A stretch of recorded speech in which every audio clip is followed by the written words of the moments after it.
Go ahead, Grandpa. Fire it up. Captain Voss laughed, gesturing mockingly at the AH-64 Apache gunship. The old janitor stood quietly near the helicopter's cockpit, holding his cleaning supplies. The flight crew roared with laughter. "Yeah, show us how they did it in the Stone Age," someone shouted. The old man didn't smile. He just set down his bucket, climbed into the cockpit, and his weathered hands moved across the controls with mechanical precision. The Apache's engines ignited with a thunderous roar. Captain Voss's face went white. That's when Colonel Reece walked onto the tarmac and saluted. "Chief Warrant Officer Hale. I didn't know you were back, sir."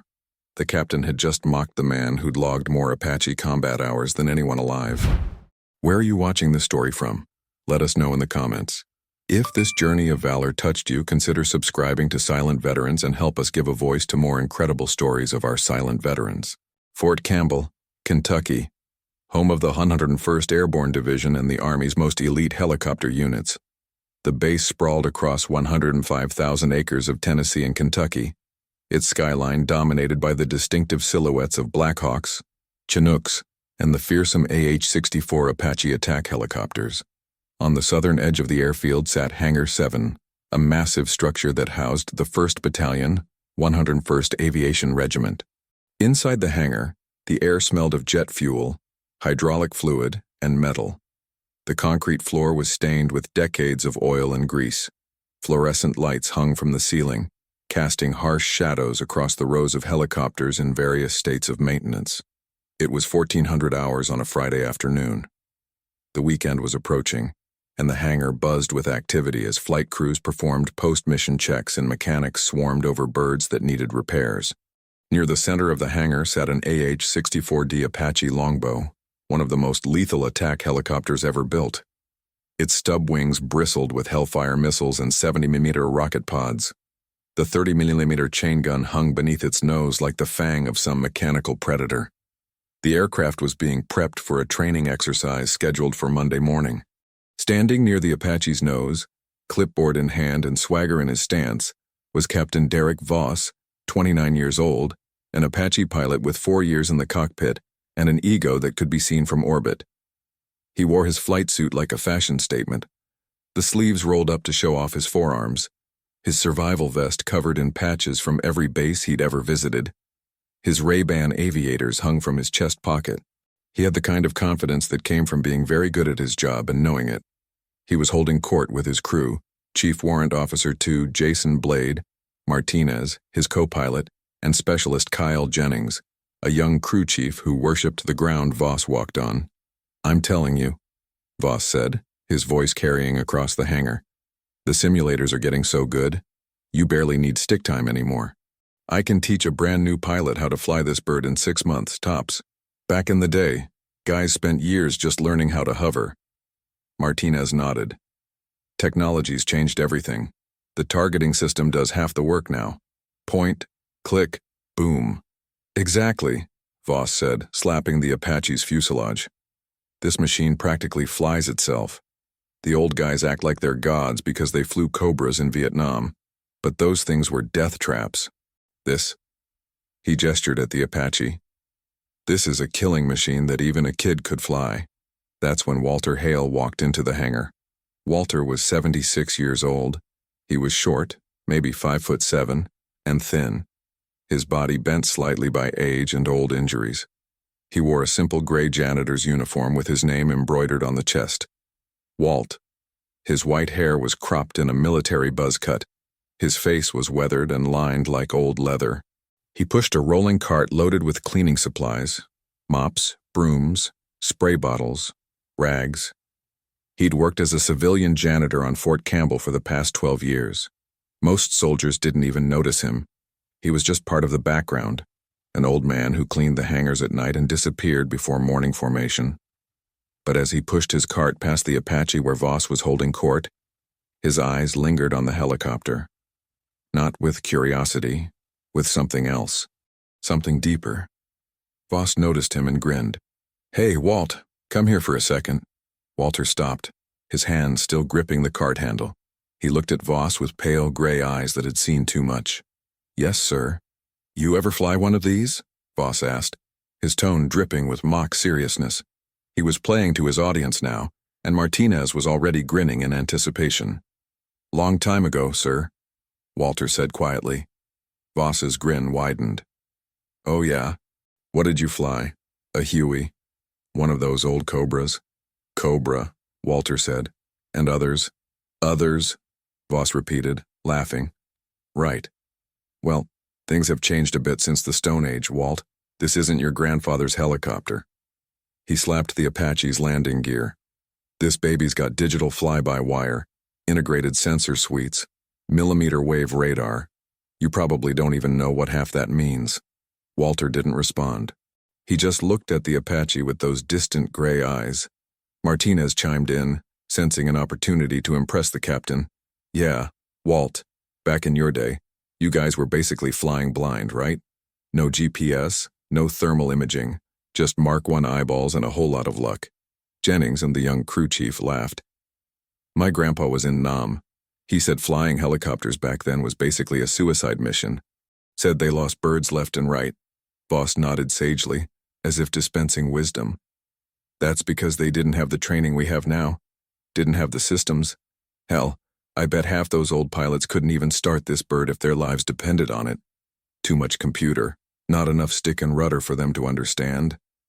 He turned to Walter, his grin turning cruel. "What do you say, Walt? Think you could start her up?" The question hung in the air. Martinez and Jennings were barely containing their laughter. Walter looked at the captain, then at the Apache, then back at the captain. "I could try, sir." Voss laughed out loud. "Oh, this I gotta see. Come on, old-timer. Show us how they did it in the Stone Age." He gestured grandly toward the cockpit. "Go ahead. Fire it up." Martinez was doubled over now. "This is gonna be good." Walter set down his cleaning cart. He walked slowly toward the Apache, his gait stiff from old injuries.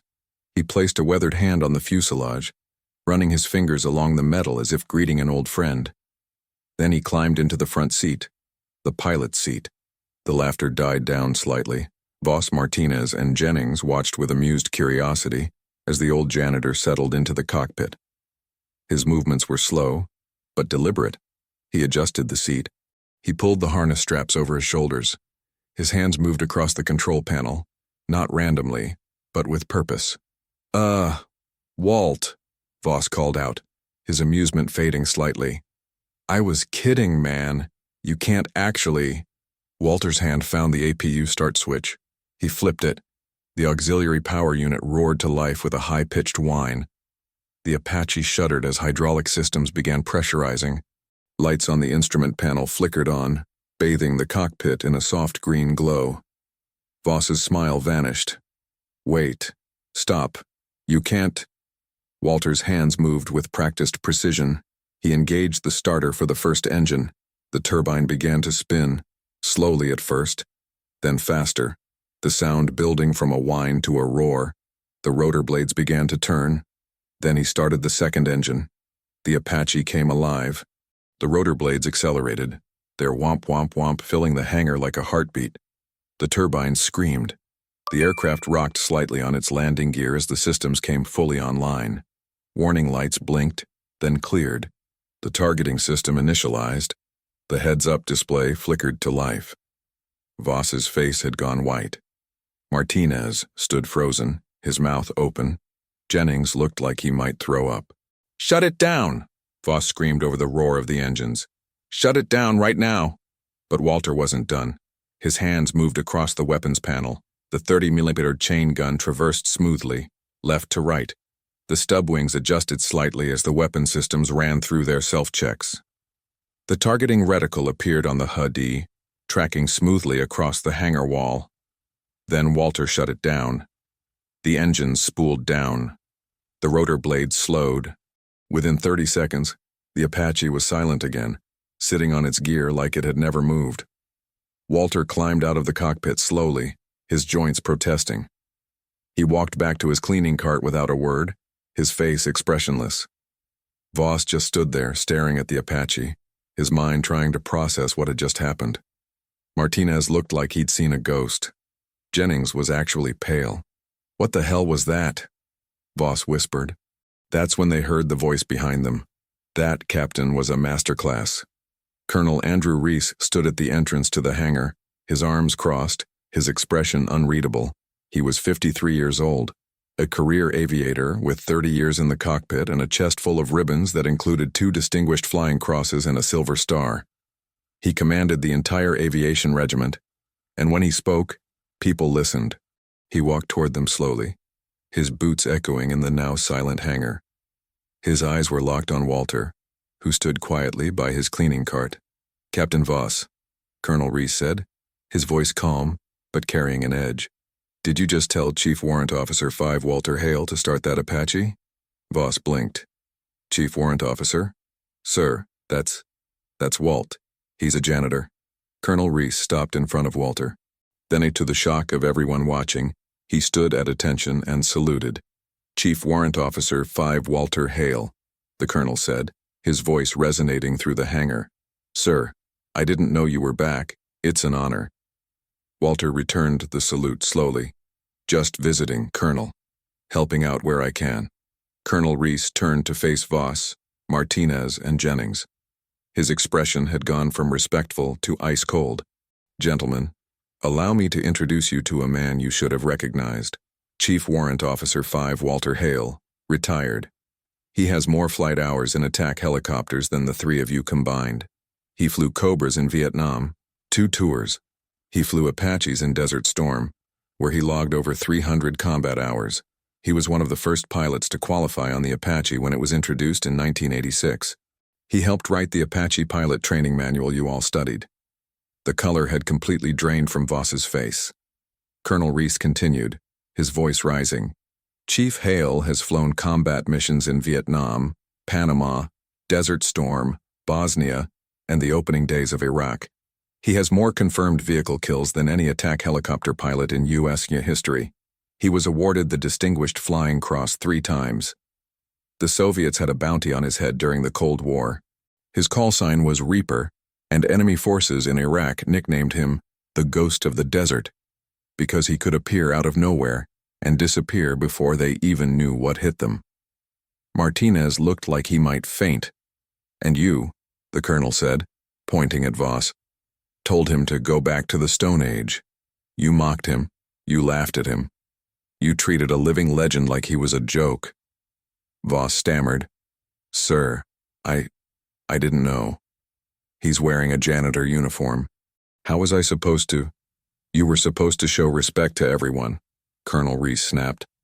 "You don't mock elderly men. You don't mock veterans. And you sure as hell don't mock someone just because they're not wearing a flight suit." He turned back to Walter. "Chief, I apologize on behalf of these officers. This is unacceptable." Walter shook his head slightly. "No need, Colonel. They didn't know. That's not an excuse." The flashback, Desert Storm, Iraq, February 1991. This was a memory. This was when Walter Hale was 43 years old, and at the peak of his abilities. The desert night was lit by burning oil wells. The sky glowed orange and black. The air smelled of smoke and cordite. Somewhere ahead, an Iraqi armored column was retreating north, trying to escape the coalition advance. Walter sat in the front seat of his AH-64 Apache, call sign Reaper 16. His co-pilot, a young warrant officer named Thompson, sat in the back seat, managing the weapons systems. "Reaper 16, this is Overlord. We have multiple targets. Grid, November Kilo 4, 732. Iraqi armor, approximately 20 vehicles. You are cleared hot." Walter's hands moved across the controls with the fluid grace of a concert pianist. The Apache dropped low, skimming the desert floor at 120 knots, invisible against the black sand. Through his helmet-mounted display, he could see the thermal images of enemy tanks and APCs fleeing in a chaotic convoy. They had no idea he was there. "Target acquired," Thompson said from the back seat. "Lacing lead vehicle." Walter squeezed the trigger. A Hellfire missile leapt from the stub wing, its motor igniting in a brilliant flash. 2 seconds later, the lead tank exploded, stopping the convoy in its tracks. Target destroyed, engaging second vehicle. For the next 12 minutes, Walter and Thompson methodically destroyed the entire convoy, one missile, one tank, over and over. When they ran out of Hellfires, Walter brought the Apache into a hover and used the 30mm chain gun to disable the remaining vehicles.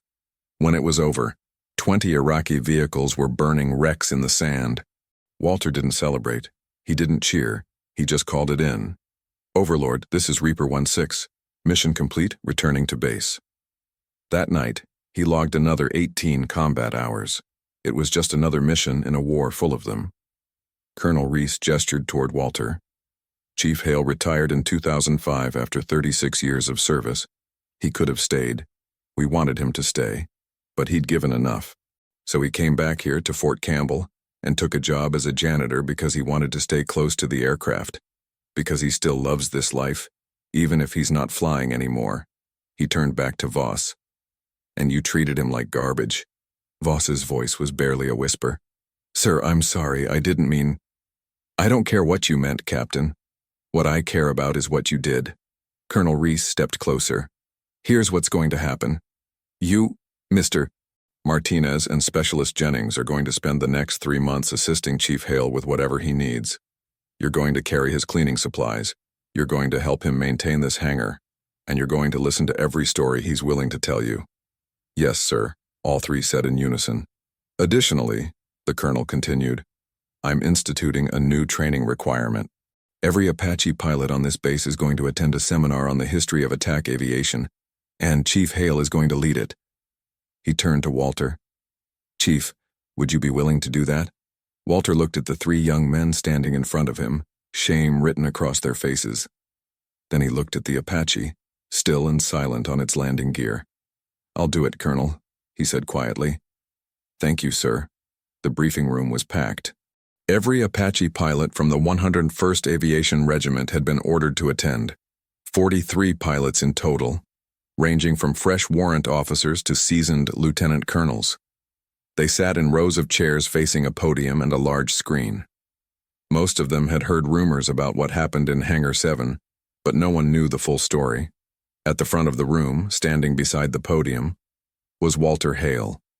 He wore simple khaki pants and a button-up shirt, no uniform, no ribbons, no rank insignia. He looked like someone's grandfather. Colonel Reece stepped to the podium. "Gentlemen, we have a problem, a cultural problem. We've become so reliant on technology, so confident in our equipment, that we've forgotten the fundamentals. We've forgotten that the machine is only as good as the person flying it. And we've forgotten to respect the warriors who came before us." He gestured to Walter. "This is Chief Warrant Officer 5 Walter Hale, retired. Callsign Reaper. And for the next 2 hours, you're going to listen to him. You're going to learn what it means to fly an attack helicopter. Not in a simulator, not in a video game, but in actual combat where mistakes mean death and excellence means survival." Walter stepped to the podium. He didn't have notes. He didn't need them. "I flew my first combat mission in 1969, he began, his raspy voice carrying through the silent room. "I was 24 years old. I was the co-pilot in an AH-1 Cobra flying support for a Marine insertion in the Ashau Valley. We took ground fire from 3 sides. My pilot was hit in the first 30 seconds, took a round through the shoulder. I had to take the controls and fly us out while he bled all over the cockpit." He paused, his gray eyes scanning the room. "I didn't have digital fly-by-wire. I didn't have a targeting computer. I had a stick, pedals, and a whole lot of fear. But I got us home. And that pilot lived." For the next 90 minutes, Walter told stories. He described flying nap of the earth through Vietnamese jungles, so low the skids were clipping treetops. He talked about night missions over the Iraqi desert, hunting Scud launchers with nothing but thermal imaging and instinct. He explained how to read terrain, how to use the sun and shadows to stay invisible, how to manually calculate rocket trajectories when the computer failed. The pilots listened in absolute silence. Some took notes, some just stared, trying to comprehend the gap between their experience and his. Captain Voss sat in the front row, his face a mask of concentration and shame. When Walter finished, Colonel Reece stood. "Questions?" A young warrant officer raised his hand. "Chief, with all due respect, how much of what you did back then is still relevant? I mean, We have computers that do most of the calculations now. We have GPS, terrain-following radar, automated targeting. Doesn't that make the old techniques obsolete? Walter smiled faintly. Son, let me tell you a story. 2 years ago, I was visiting a base in Afghanistan. I met a young Apache pilot. Kid was maybe 26. Cocky, good pilot. He told me the same thing you just said. Said technology made the old ways obsolete. He paused. 3 months later, that same pilot was flying a mission when his Apache took an RPG hit. Knocked out half his avionics. No GPS, no targeting computer, no radar, just him, his co-pilot, and a crippled bird over hostile territory. The room was silent. He remembered something I told him, Walter continued. I told him to always know where the sun is, always know which way is north, always have a backup plan that doesn't require electricity. He used the sun to navigate. He used terrain features to find his way back to base, and he made it home. Walter looked at the young warrant officer. Technology is a tool, son, a damn good tool, but it's not a replacement for skill. The day you think the computer can do your job better than you is the day you become a passenger in your own aircraft, and passengers don't survive combat. The young pilot nodded slowly, understanding. As the pilots filed out of the briefing room, Captain Voss approached Walter. His swagger was gone. His arrogance had been replaced by something else. Humility. Chief, Voss said quietly, I owe you an apology. What I said in the hangar, there's no excuse for it. I was arrogant, I was ignorant, and I'm sorry. Walter looked at him with those gray eyes. Apology accepted, son. Can I ask you something, Chief? Go ahead. Why did you come back? After you retired, why did you take a job as a janitor? You could have gone anywhere, done anything. Why here? Walter was quiet for a moment. He looked out the window at the flight line, where Apaches sat on the tarmac, their blades still, waiting for their next mission. Because this is where I belong, he said finally. I spent 36 years in the cockpit. Flying was my life. And when I retired, I didn't know what to do with myself.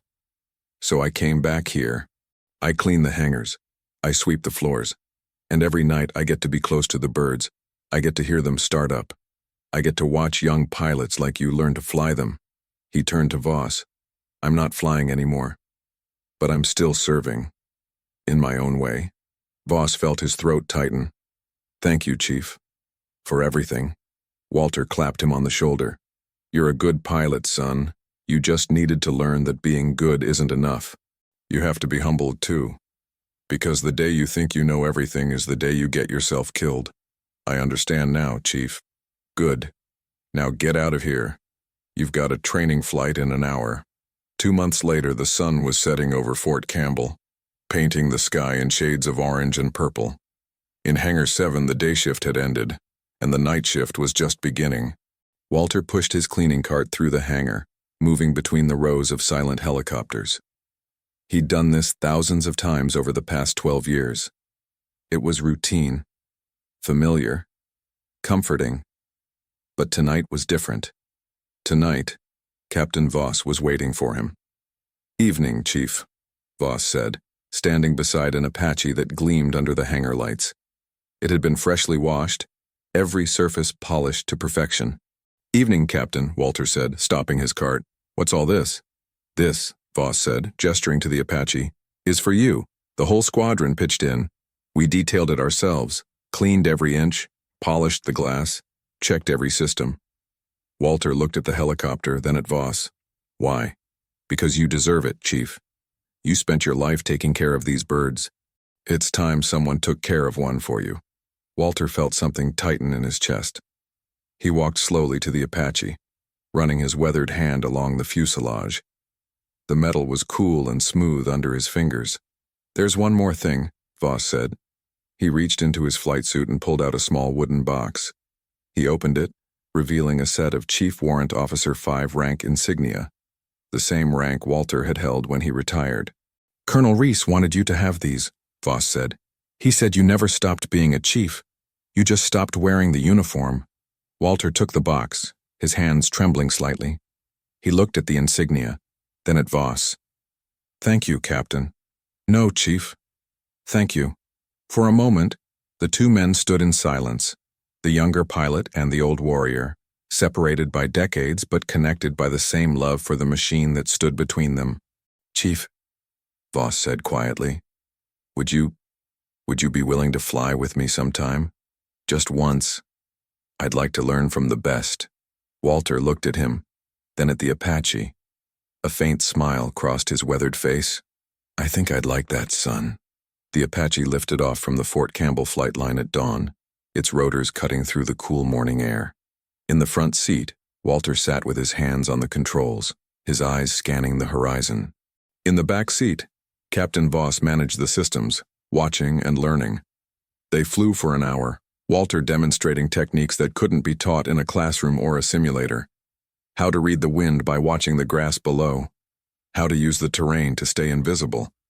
How to feel the aircraft as an extension of your body rather than a machine you controlled. When they landed, Walter climbed out slowly, his joints protesting, but his eyes were bright, alive. Thank you, Captain, he said. No, Chief, thank you. That was the best flight of my life. Walter smiled. Mine too, son. Mine too. As he walked back toward the hangar, pushing his cleaning cart, he no longer looked like just a janitor. He looked like what he'd always been, a warrior, a legend, a man who'd given his life to the sky and the machines that ruled it. And every young pilot who saw him now knew exactly who he was. Legends don't retire. They just find new ways to serve. The next time you see someone who seems ordinary, remember, you don't know their story. You don't know what they've done, what they've sacrificed, or who they've been. Treat everyone with respect, because the quiet ones are often the most dangerous, and the humble ones are often the greatest heroes. Never judge, always honor, always listen.